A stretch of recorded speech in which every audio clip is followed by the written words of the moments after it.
Agora a hora da opinião aqui no Jornal da Manhã, Vera Magalhães, som e imagem. Bom dia, Vera. Bom dia, Thiago. Bom dia a todos aí no estúdio, aqueles que nos ouvem e nos assistem. Você tá com uma baita de uma gripe, Pois isso, Thiago? Viu? Pois é, a voz por enquanto não sumiu. Tá bom, né? Tá boa. Vamos lá. Vera, Jair Bolsonaro se lançou ontem pessoalmente na tentativa de montar uma base aliada, mas ainda existem inúmeros obstáculos no caminho do que o governo parecia prever. Vai ser fácil ou vai ser difícil, ou já está sendo difícil, Vera Magalhães? Não está sendo fácil, como diria a cantora Kátia, dos anos 70, Thiago Berrache. O governo enfrenta mais obstáculos do que parecia crer, né? Bolsonaro passou a campanha demonizando a política, parecia acreditar que conseguiria criar uma base aliada, uma maioria parlamentar, conversando com bancadas temáticas, né? Então ele teria ali a frente agropecuária a seu favor, a frente da chamada bancada da Bíblia, né? Frente evangélica, só que reforma da Previdência não dialoga com esses assuntos necessariamente.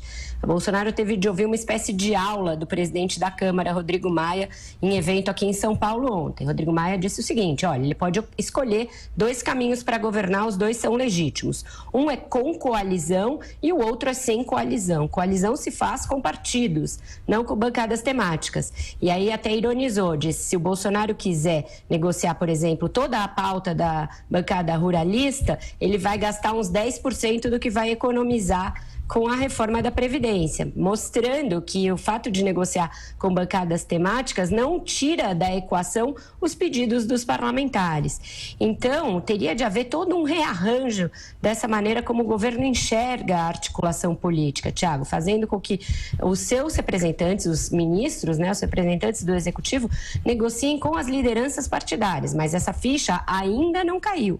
Tanto que ontem, numa tentativa de melhorar o trânsito no Congresso, Bolsonaro deu outra derrapada, nomeou vários vice-líderes sem a anuência dos partidos. O que foi o resultado disso? Os líderes e os presidentes dos partidos vieram imediatamente em seguida desautorizar aquelas indicações. Aconteceu em 2 partidos, no Solidariedade e no PR. Então, se o líder já não liderava ninguém, agora tem vice-líderes fantasmas, vice-líderes que não têm a anuência dos seus partidos. E mesmo se tivessem, também nesse caso, são pessoas de baixa estatura dentro do parlamento, pessoas que não têm múltiplos mandatos, que não conhecem os trâmites, não conhecem os escaninhos certos, os botões a serem apertados para que as matérias andem, com quem tem de falar para que as coisas evoluam. Bolsonaro parece muito neófito nessas coisas todas, apesar de ter passado mais de 20 anos dentro do parlamento. O Onyx Lorenzoni também tem vários mandatos, mas nunca foram pessoas voltadas para a articulação política. Bolsonaro era voltado apenas para a defesa dos interesses corporativos dos militares, dos policiais. E Onyx Lorenzoni fez toda a sua carreira na Câmara em Conselho de Ética e CPIs. Também não era alguém que negociava ali as grandes matérias, o plenário, a pauta. Então, o governo carece desse tipo de trânsito. O presidente da Câmara deixou bastante claro que isso não é fácil e não está sendo feito.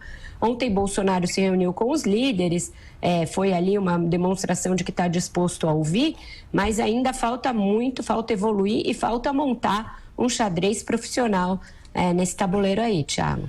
Vera, uma pesquisa da CNT-MDA mostra que apenas 39% dos brasileiros avaliam o governo como ótimo ou bom.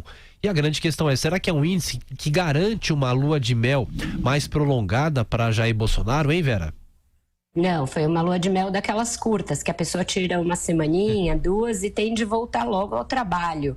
Thiago, 39% de ótimo e bom é menos do que tiveram Fernando Henrique, Lula e até a Dilma Rousseff nos primeiros 2 meses dos primeiros mandatos, né? As comparações têm de ser feitas com o mesmo período e o mesmo desgaste de material que um governante tem. Então, esses presidentes, nos seus primeiros mandatos, nos 2 primeiros meses, tinham bem mais aprovação do que Bolsonaro. Fernando Henrique e Lula era muito semelhante. Fernando Henrique 57, Lula 56,6. A Dilma já tinha um patamar abaixo, 49,1. E o Bolsonaro agora não chega a 40%. Isso na mesma pesquisa, a série histórica da Confederação Nacional dos Transportes, que é a pesquisa que saiu ontem. Isso mostra algumas coisas que a gente vem repisando aqui, dele e que é chamado de chato por apoiadores incondicionais do presidente, que a sua eleição não se deveu exclusivamente àqueles que são bolsonaristas raiz, bolsonaristas de carteirinha.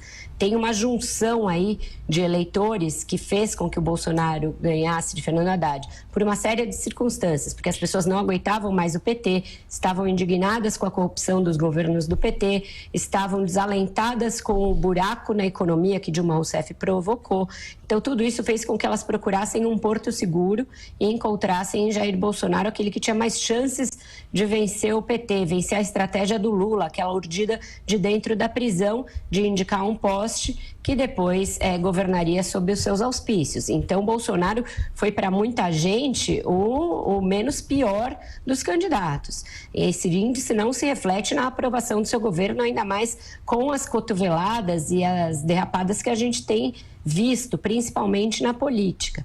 Então, o presidente deveria olhar esses números, ver que comunicação de governo não se faz só nas redes sociais, só com lacração, que o filho talvez não seja o conselheiro mais adequado para cuidar disso, precisa institucionalizar a comunicação, inclusive aquela voltada para a aprovação da reforma da Previdência, institucionalizar os canais de política no Congresso, portanto, fazer uma articulação que seja uma coalizão partidária e não uma colcha de retalhos, e começar o seu governo, deixar aqueles ministros mais ruidosos um pouco no banco de reserva, deixar Paulo Guedes e Sérgio Moro seguirem com as suas agendas que são virtuosas e têm apoio da sociedade, essa mesma pesquisa mostra isso, e tentar fazer com que, embora a lua de mel já tenha passado, o início do governo seja um casamento harmonioso e não uma guerra doméstica, Thiago. Vera Magalhães, estaremos te acompanhando na programação da Jovem Pan. Até mais tarde, bom trabalho. Até mais tarde, melhoras para você e um ótimo jornal para todos. Até.